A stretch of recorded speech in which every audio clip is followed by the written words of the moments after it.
What's going on, guys? Welcome back to the channel. Here is another interesting bus. It's a 2012 ICBE 200. Very similar to the other one I drove, but this is the other one we have on the lot. We have two. The one I drove and then this one I'm sitting in right now, which I have not driven yet. But it's very similar to it, just doesn't have LED turn signals in the front.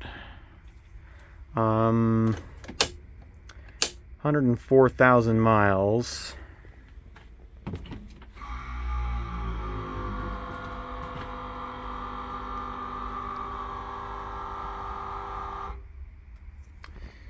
Obviously door controls on the steering wheel. It looks kind of beat up. As you can see, we've got plastic pieces just loose. Does have AC because it is a special needs bus, just no wheelchair lift. It's the only thing different.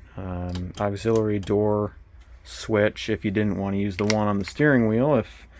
I'm not sure why you would want to do that, but it is there for if you're weird like that. And red override and whatnot. Here's the gear shifter. So it is very similar to the previous bus I toured, except instead of PB you actually have park, which is a parking pawl. Obviously it's locked in park once it's in park. Parking brake switch. That one's kind of dirty. And it looks like it may have been changed at one point. I'm not too sure about that because it doesn't look like it's about to poke a hole in it. But at the same time, it might just be because of how the drivers release the parking brake in this bus. Switches down here, cruise control, traction control, and then regen. No Jake brake on this bus. That was only for 2013 and 2014s sold in Illinois. Not even the 2015s with the Max Force DT had them, but of course the BEs never had that engine. It would be interesting to see a Cummins converted ICBE.